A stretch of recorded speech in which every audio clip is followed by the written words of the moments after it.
if you're having it in the house, is to directly communicate with it and say, hey, this is my space.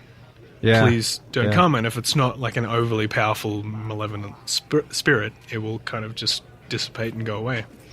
Right. Or you'll turn on a shitstorm of activity and really have to deal with some crazy stuff. But that's crazy. So in this situation, it was like learning to face the fear was... Yeah. So maybe that's what you need to teach people is how to approach darkness and not be afraid and conquer it. Maybe. Take on your demons.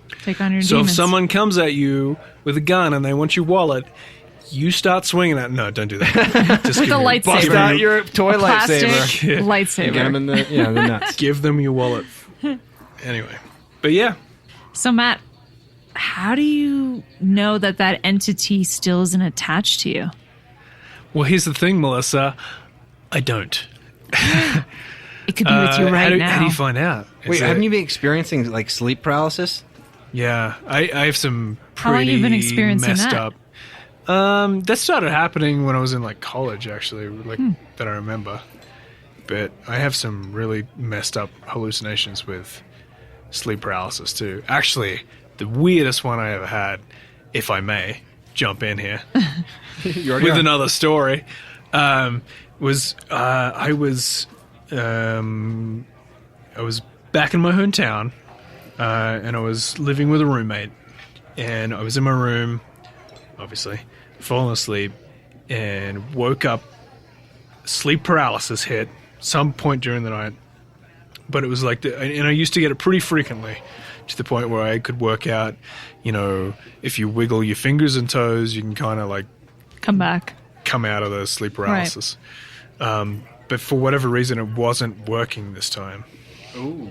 And I started to get that... That's the worst feeling. Whoa. When you can't break that out panic of it. that kicks in. Yeah, I've been there. So it happened so many times at this point that I kind of got over the panic, and I'd just be like, all right, just give me a second, I'll get out of this. Mm-hmm. But this time it didn't happen. And this time especially, I could see... I couldn't move my head or anything, but if I looked down to where my feet were, I could see there was some sort of figure standing at the end of my bed. And I don't know why, but I remember this figure wearing something along the lines of blue overalls or blue coveralls, which like is a weird. Farmer? Like a mechanic. Like I Oshkosh thought you were going to say like lingerie. Like, what kind of sleep paralysis is this? Yeah, that was that time I got roofied. But you didn't feel a connection between your childhood... You didn't feel a connection between your childhood incident and this. It didn't feel like the same entity. But they could be attached. I don't know, maybe attached. I don't know. But then there was also another entity to the left of me. Oh, it's like they're surrounding you. Yeah. So there was someone at the end of my bed and someone to the left of my bed, but this other person I distinctly remember was doing something with my ear. And I could distinctly remember them turning my head ever so slightly and shoving something into my ear. That is terrible. How old were you? I was probably like 22, 23, something like that. See, that feels like more of an alien abduction scenario. Yeah, a little abduction. Than a ghost, supernatural, paranormal thing. I've never heard of an alien with overalls, though. But yeah. Maybe it was like a military abduction. That's creepy as hell. That is but yeah, so creepy. I remember it being shoved into my ear, and I was getting more and more distressed because I could feel it went from uncomfortable to, okay, now I'm feeling pain. And then bang, I wake up, shoot up, sitting up in bed. I look around and my room's empty. And it was like, oh my God. Thank God I was like, is there anything in my ear? No, I'm fine. I don't feel any pain or anything. Whoa. And it was just so you weren't dreaming, though, because you were in... sleep paralysis. Yeah, it was sleep paralysis, but I've heard during sleep paralysis you can hallucinate things too, so because you're kind of in that... Or that's just a really smart, sciencey thing to say, to try to describe something that they can't explain. Yeah, Josh. Because, it is like a hypnagogic state that you're in, that kind of... You're at that stage of sleep. Even if that was me, maybe I would see unicorns and rainbows. So God, I wish maybe there's something that's still like attached to you that's letting you know that it's there. How do you find out? Do you know anyone who could read my do. shit? I know lots of people. Don't read my shit, my aura or whatever, or have the courage in that moment not to try to break out of it. Right. Remember, as a child, you Just see what happens. you embraced it and you decided to accept it and fight it and not give in to the fear. Maybe in the same situation, you should just not give in to the fear and see what happens. Be like, all right, you want to probe me? Let's go for it, buddy.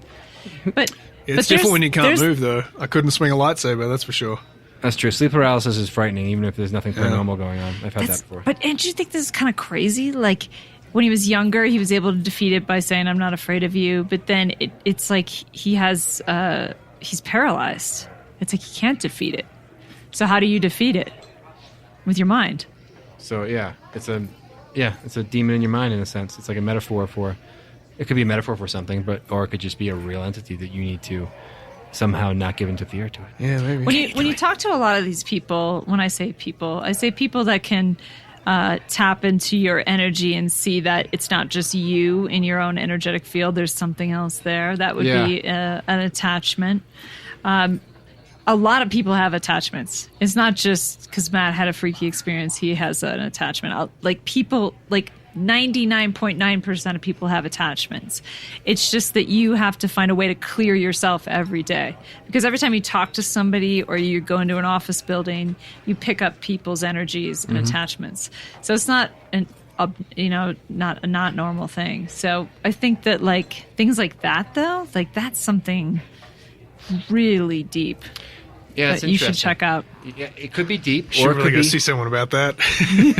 It could be deep, or it could be related to something you're not thinking. It could be an object in your house. Like the Newarks have an artifact called the Smiley Clown. It's a piece of wall art. Oh, it sounds awfully they got from creepy. Oh, it's so creepy. They got it from students at the University of Miami.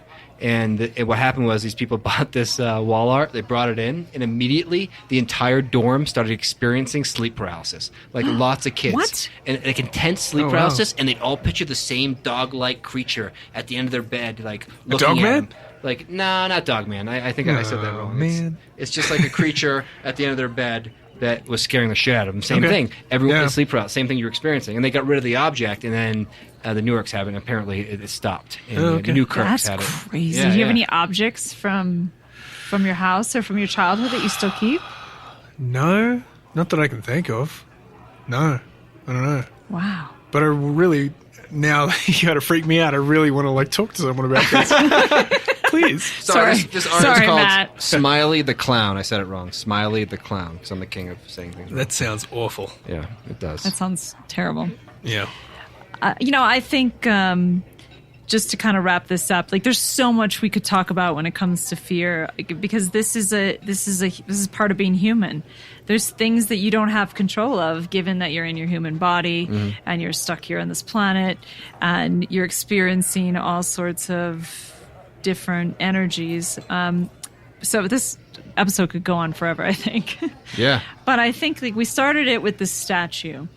And I think that statue and that story basically dates the fact that since there's been humanity on this planet, we, as a human race, have been thinking about evil spirits, have been thinking about things we can't control, and thinking about things that are in the dark, and hoping to conquer our fears. And so if I could leave this episode by saying, I hope that we can do that coming up on Halloween. Yes. Yeah. Sure. I hope Except so too. for Matt. Sorry, we've scared Matt Yeah. shitless. I'll let you know We're gonna if get Matt anything else help, happens everybody. between Don't here and worry. Halloween. Yeah. Awesome. Not sleeping tonight. Yeah. Anyway, I was just so fascinated by this research, and also, obviously, the people you were talking about with their research of somehow statues have infused New Kirks, man. Check them out. demonic Yeah. entities. Yeah. So it can happen to anything or anyone. All right, everybody. Have a good night. Thank you for joining us on Cosmic Cantina, and we will see you next week. Peace out. Goodbye.